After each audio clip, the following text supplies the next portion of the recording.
Le pido, director, por favor, el video del doctor Héctor Paglia, donde tiene importantes definiciones económicas, por favor. Bueno, Alfredo, buenas noches. Un gusto estar en contacto nuevamente con ustedes para analizar los acontecimientos que han venido desarrollándose en materia económica en los últimos días. En la semana que ha transcurrido se han conocido cifras que realmente son paradigmáticas de lo que está dejando en el camino la crisis sanitaria a nivel de la economía mundial. Estados Unidos ha experimentado una caída nunca registrada de su producto de alrededor del 33%, la Unión Europea más del 12%, con países como España cayendo a un ritmo del 18%. Lo mismo sucede en otras economías avanzadas y en las economías en desarrollo.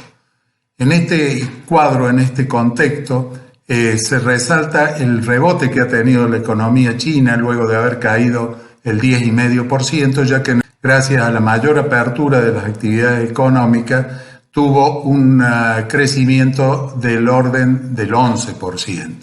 Pero esto no es suficiente para visorar un panorama de estabilización y crecimiento en ninguna de las economías, fundamentalmente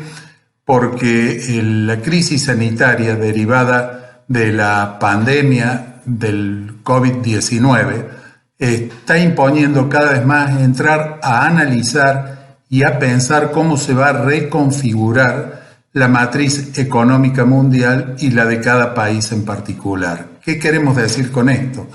Que lamentablemente va a haber actividades que no van a poder seguir desarrollándose en lo que se llama la nueva normalidad y otras actividades que van a tener un gran auge, fundamentalmente las vinculadas al campo tecnológico, al campo del cuidado personal, de la salud, de la logística, todas aquellas que permitan transitar estos nuevos paradigmas que se están definiendo a nivel mundial en materia económica.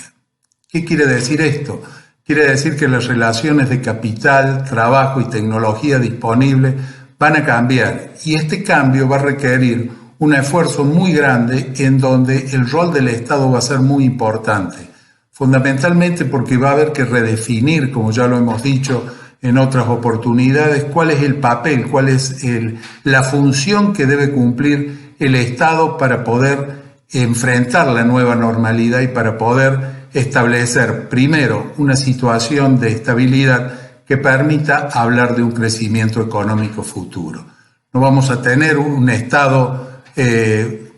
tal como lo hemos visto en el pasado, en el siglo XX, ni un Estado gendarme como en el siglo XIX, pero sí vamos a tener un Estado muy activo buscando puntos de encuentro, de contacto y colaboración mutua con el sector privado para precisamente brindar las herramientas necesarias que no se agoten en subsidios o ayuda a los sectores más golpeados por la crisis, sino que tienda a sentar las bases para capacitar a los recursos humanos y orientar los recursos de capital de forma tal que pueda afrontarse esta nueva normalidad.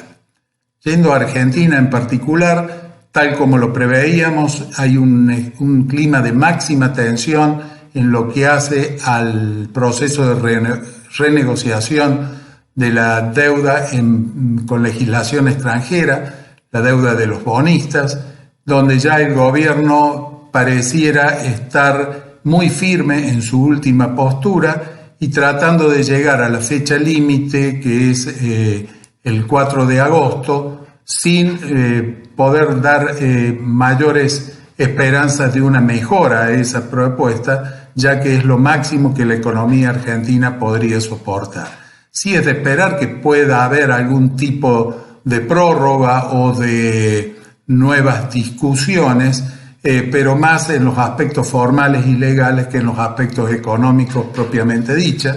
El propio presidente ha expresado que esto es todo lo que Argentina puede dar y que este es el máximo esfuerzo. Ha habido un dato muy importante en la semana pasada, ya que los tenedores locales de bonos con legislación Nueva York han aceptado el canje en un 95%, lo que representa unos 5.000 millones de dólares sobre los 65.000 millones que hay en juego, pero que están dando una señal que se puede arribar a buen término en un proceso de negociación que no estará exenta de fuertes tensiones en las próximas horas. En ese aspecto, ha trascendido que el presidente Fernández también, junto a sus colaboradores, está tratando de diseñar o de ir perfilando medidas económicas que permitan lo que decíamos recién, restablecer el equilibrio en la economía para, a partir de ese equilibrio,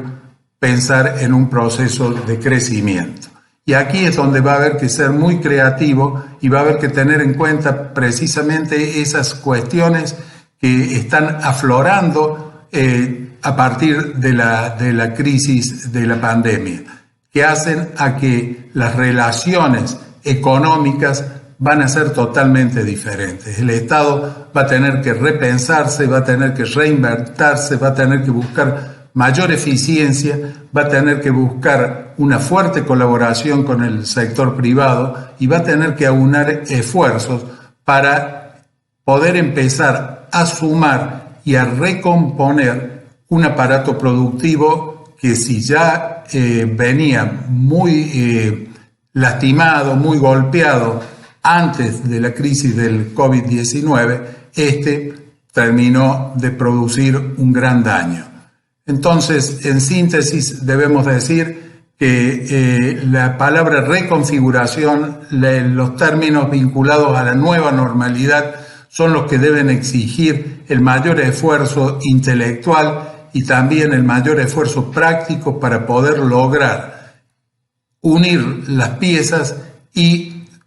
ir hacia un proceso de crecimiento y de desarrollo que contenga a todos. Para esto va a haber que tener muy presente no solamente las cuestiones vinculadas a las rentabilidades, al lucro, sino también las cuestiones vinculadas a los aspectos sociales para poder incorporar a todos aquellos que han quedado a la vera del camino en este proceso tan duro que está lejos aún de terminar, pero que está exigiendo precisamente que se haga un esfuerzo